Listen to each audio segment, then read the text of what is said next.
नमस्कार। आज के समाचारों में आपका स्वागत है। मैं हूं अमरजीत यादव और आप देख रहे हैं यू सीरीज न्यूज। गाजीपुर समाचार। छोटे भाई ने खुरपी से रेत डाला मां बाप और भाई का गला। घटना गाजीपुर जिले के नंदगंज थाना क्षेत्र के कुसमही कला गांव की है। जानकारी मिली है कि मुंशी बिंद के छोटे बेटे ने अपने पिता मुंशी बिंद, मां देवंती बिंद और भाई रामाशीष बिंद की सोते समय खुरपी से गला रेत कर हत्या कर दी। अपने पिता, मां और भाई की हत्या उसने किसी के उकसाने पर या फिर गुस्से की वजह से नहीं की, बल्कि इन तीनों हत्याओं के पीछे फुल प्लानिंग थी। और प्लानिंग करने वाला कोई और नहीं, जिसने हत्या की वह प्लानर भी था, खुद मुंशी बिंद का छोटा बेटा।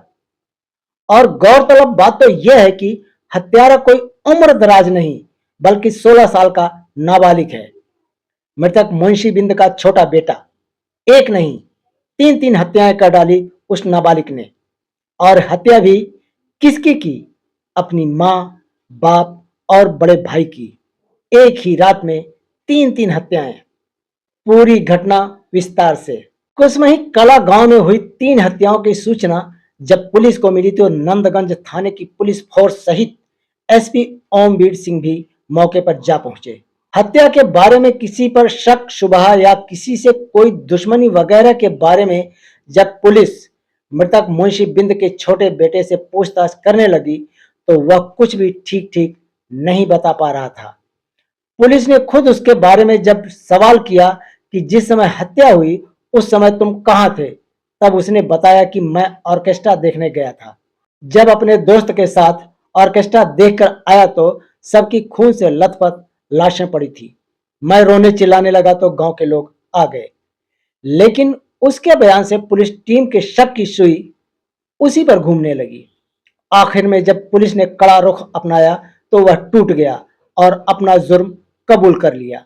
और तब उसने जो बयान दिया उसे सुनकर गांव वालों की बात ही छोड़ो, पूरी पुलिस फोर्स हक्की बक्की रह गई।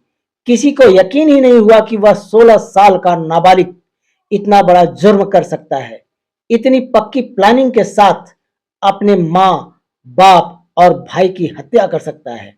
वजह थी गांव की एक लड़की से उसे प्यार हो गया था और वह उस लड़की से शादी करना चाहता था। आरोपी के बयान के मुताबिक लड़की भी शादी करने के लिए तैयार थी, लेकिन आरोपी के मां बाप और भाई इस शादी के लिए बिल्कुल भी राजी नहीं थे। आरोपी के दिए बयान के अनुसार वारदात से एक दिन पहले मेरे मां, बाप और भाई ने मिलकर मुझे बुरी तरह से पीटा, मेरा मोबाइल भी पटक कर तोड़ दिया। उसी समय से मैं तीनों को अपना दुश्मन समझने लगा और मन में ठान लिया कि इनको रास्ते से हटाकर ही दम लूंगा। और उसी दिन से मैं अपने माँ बाप और भाई की हत्या की प्लानिंग करने लगा। प्लानिंग में 3 दिन से खुरपी की धार तेज करता रहा। रात में जब तीनों खाना पीना खाकर सो गए तो बारी बारी से तीनों की खुरपी से गला रेत कर हत्या कर दी और फिर से ऑर्केस्ट्रा देखने चला गया। लड़के ने आगे बयान देते हुए बताया कि हत्या से पहले मैंने अपने घर में बैठकर शराब भी पी थी। अपने बड़े भाई रामाशीष के बारे में आरोपी ने बताया कि मैंने अपने बड़े भाई के गले पर जब खुरपी से वार किया तो उस समय वह उठकर भाग चला, लेकिन सांस की नली कट जाने की वजह से थोड़ी दूर जाकर वह गिर पड़ा और तड़प तड़प कर मर गया। उसके बाद मैंने खुरपी को खेत में ले जाकर फेंक दिया और वापस ऑर्केस्ट्रा देखने चला गया। गजब का खूनी खेल खेला मृतक मुंशी बिंद के नाबालिग बेटे ने।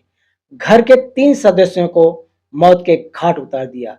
जिसने भी इस घटना के बारे में सुना उसका मुंह खुला का खुला रह गया। पुलिस ने तीनों डेड बॉडी को कब्जे में लेकर पोस्टमार्टम के लिए भेज दिया और नाबालिग हत्यारे को पकड़कर अपने साथ ले गई। जौनपुर समाचार। सो रही मां बेटी को गोली मारी। घटना तेजी बाजार थाना क्षेत्र के बारचौली गांव की है। पिछले दिनों रात के करीब 2 बजे कुछ नकाबपोश बदमाशों ने मां बेटी को गोली मार दी। दोनों मां बेटी अपने घर के बरामदे में सो रही थी। जानकारी मिली है कि रेखा विश्वकर्मा को 2 गोलियां लगी हैं। घायल अवस्था में दोनों को जिला अस्पताल ले जाया गया, जहां डॉक्टरों ने उन्हें वाराणसी ट्रॉमा सेंटर के लिए रेफर कर दिया।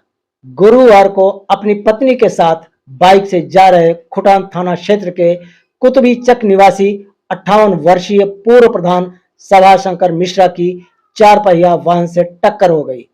घटना सिंगरामऊ थाना क्षेत्र के मिसरौली गांव के पास हाईवे पर घटित हुई। मिली जानकारी के अनुसार बाइक और 4 व्हीलर की भिड़ंत इतनी तेज थी कि उसकी आवाज लोगों को दूर तक सुनाई दी। मौके पर पहुंचे स्थानीय लोग उन्हें सिंगरामऊ पीएचसी ले गए, जहां डॉक्टरों ने पूर्व प्रधान को मृत घोषित कर दिया। इस हादसे में उनकी पत्नी बाल बाल बच गई। बनी लेखपाल छोड़ा पति। झांसी के बड़ा गांव गेट के बाहर मोहल्ले में रहने वाले नीरज विश्वकर्मा की पत्नी ऋचा सोनी को बुधवार के दिन लेखपाल पद का ज्वाइनिंग लेटर मिला। लेटर क्या मिला? नीरज विश्वकर्मा की पत्नी ऋचा सोनी उसे धोखा देकर फरार हो गई। नीरज का कहना है कि ऋचा ने उससे प्रेम विवाह किया था और उसने उसकी पढ़ाई के लिए अपनी सारी जमा पूंजी लगा दी। लेखपाल पद का ज्वाइनिंग लेटर मिलते ही ऋचा उसे बिना कोई सूचना दिए गायब हो गई। नीरज विश्वकर्मा ने डीएम अविनाश कुमार से बातचीत की और न्याय की गुहार लगाई है। आज के समाचारों में बस इतना ही। नमस्कार।